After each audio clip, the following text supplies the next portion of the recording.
कन्हैया को उनका मित्र आया। द्वारपाल अंदर आए, भगवान से निवेदन किया, द्वारिकाधीश की जय हो। एक गरीब ब्राह्मण आपसे मिलने की आज्ञा चाहता है। नाम क्या बताया है? तो क्या कहते हैं द्वारपाल? धोती फटी सी कटी दुपट्टी, प्रभु पूछन आए बसे के ही ग्रामा। पूछत दीन दयाल को धाम, बतावत आपनो नाम। क्या नाम बताया? बताओ क्या नाम बताया? पूछत दीन, जोर से बोलना थोड़ा। पूछत दीन दयाल को दाम, बतावत आपनो नाम।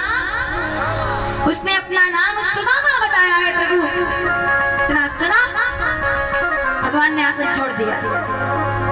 नाम सुदामा का सुनते ही दौड़ लगा दी भगवान ने। सुदामा आया है, सुदामा आया है, सुदामा आया है। उधर सुदामा जी महाराज ने सोचा बहुत देर हो गई, कन्हैया अब नहीं आएगा। वो रूट करके जाने लगे और तब इधर से कन्हैया दौड़े आए, सुदामा सुदामा सुदामा।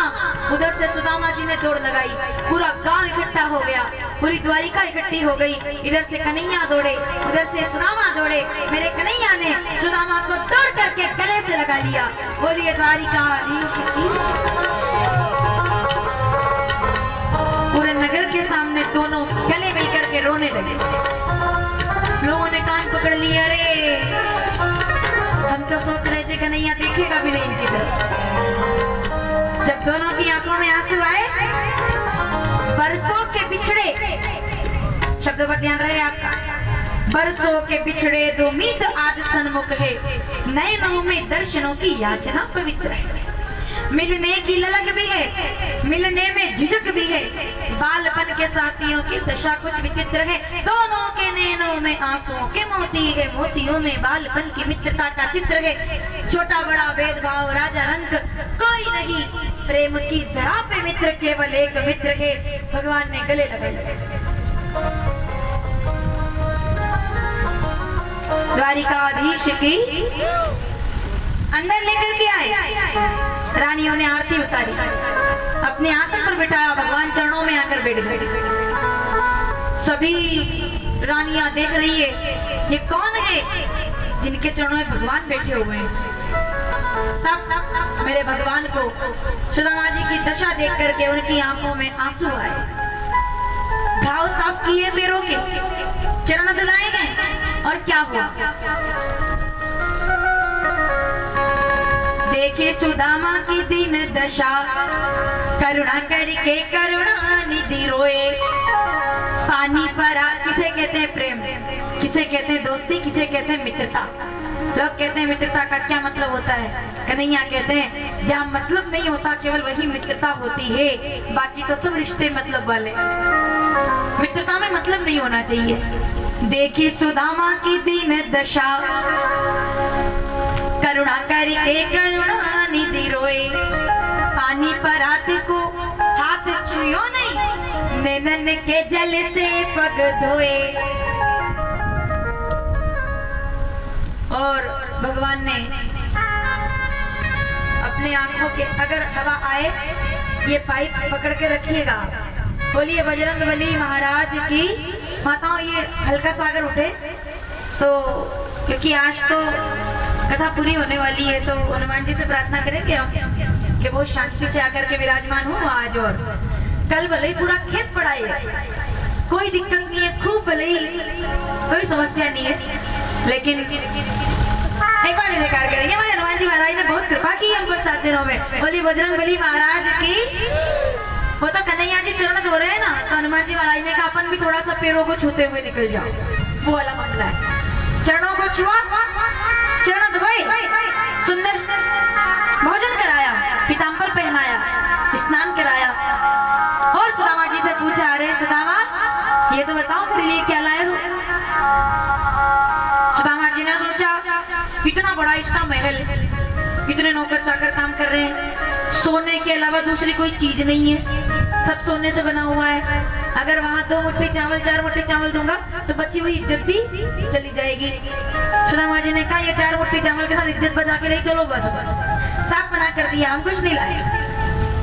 कन्हैया ने कहा सुदामा तू तो बिल्कुल नहीं बदला, बचपन में चने छुपा लिया करता था, बड़ा होकर के चावल छुपा रहा है। भगवान ने पोटली छुड़ा ली, एक मुट्ठी चावल खा लिया भगवान ने। माताओं मैंने कल कहा था पत्रम पुष्पम फलम तो यो में भक्त्या प्रयच्छति, एक मुट्ठी चावल खाए धन धान्य दे दिया, दूसरी मुट्ठी चावल खाए संपत्तिवान बना दिया, दशा बदल दी। तीसरी मुट्ठी खाने लगे, रुक्मणी जी ने कहा सरकार ये ब्राह्मण है, 4 मुट्ठी चावल लाया है, धर्म अर्थ काम मोक्ष अनाथ साधना से उत्तम, अर्थ काम स्वीकार कीजिए, धर्म मोक्ष वापस कर दीजिए। 2 मुट्ठी चावल खाए, सुदामा जी महाराज ने कहा कन्हैया अब चलना चाहिए, मेरे बच्चे भूखे हैं, मेरे बच्चे अकेले हैं, अब चलना चाहिए। विदा किया है कन्हैया जी ने सुदामा को। जाने लगे तो सुदामा जी बाहर जाए अंदर आए, बाहर जाए अंदर आए, क्योंकि भैया ब्राह्मण की कितनी सेवा कर दो, 7 दिन तक खूब भोजन करा दो, खूब भले ही कितने ही जूस पिला दो, लेकिन जब तक तिलक नहीं लगाओगे तब तक ब्राह्मण घर नहीं छोड़ेगा। सुदामा जी महाराज अंदर बाहर, कन्हैया जी ने कहा हो पधारो, जाओ पधारो, है नहीं आना। सुदामा जी महाराज जा तो रहे लेकिन मन में सोच रहे क्या है, द्वारिका के नाथ तूने कुछ नहीं दिया, कुमकुम का किया तिलक और अक्षत लगा दिया, हे द्वारिका के नाथ तूने।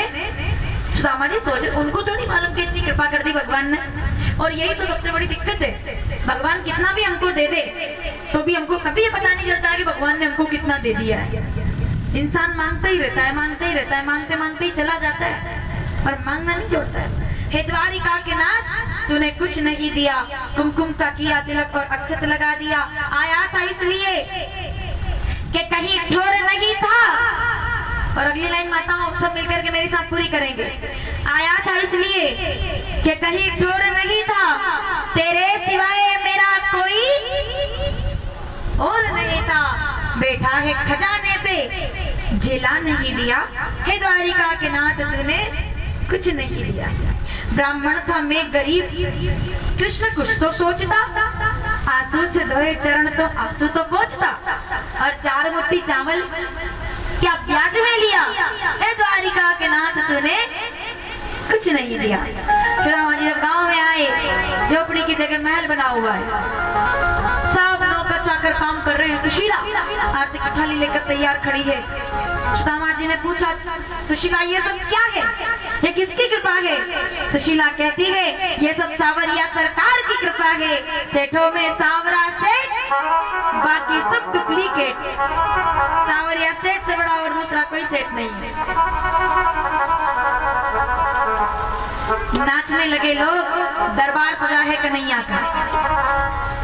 मंदिर में दौड़ करके आ गए सुदामा, कन्हैया के पैर पकड़ लिए, सरकार जो आपने दिया है उसको मैं इसके लिए प्रणाम करता हूँ। ऐसा दरबार सजा सावरिया का। सुदामा ने प्रणाम किया, नमन किया।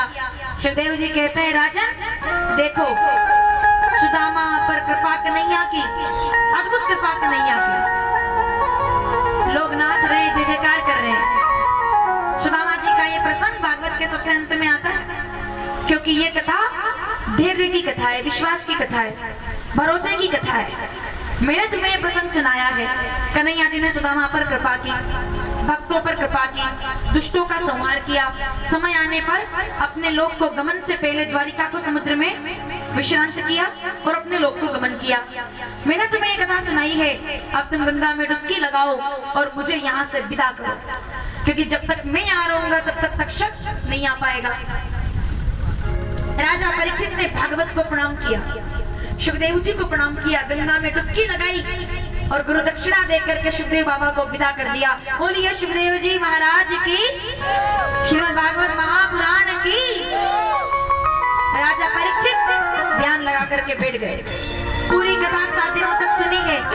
सूर्य अस्ताचल की ओर जा रहा है, तक्षक फन बनाता हुआ चल दिया है ऋषि बालक के श्राप को सत्य करने के लिए। उनके चरणों में दंश दिया, शरीर जलकर भस्म हुआ। भागवत की कृपा से राजा की दिव्य आत्मा परमात्मा के स्वरूप में जाकर के विलीन हो गई। बोलिए कृष्ण कन्हैया लाल की। दरबार में पहुंच गए राजा परीक्षित भगवान के। यहाँ लोग साधु संत जय जयकार करने लगे, धन्य ये कथा जिसने एक राजा का उद्धार कर दिया। तो सब क्या कह रहे हैं कि दरबार सावरिया सरकार का है। कितने लोग हैं जो मेरे साथ सावरिया सरकार के दरबार में पहुंचना चाहते हैं और कन्हैया को यहाँ बुलाना चाहते हैं? आइए जरा कन्हैया को बुला लिया जाए। और क्या कहा साधुओं ने, संतों ने, भक्तों ने? आज मंदिर में प्रतिष्ठा हुई है भगवान की, मैं दर्शन करके आई हूँ यहाँ तक। तो दरबार सजाया संसार के लोगों ने और कन्हैया को बुलाया और क्या कहा?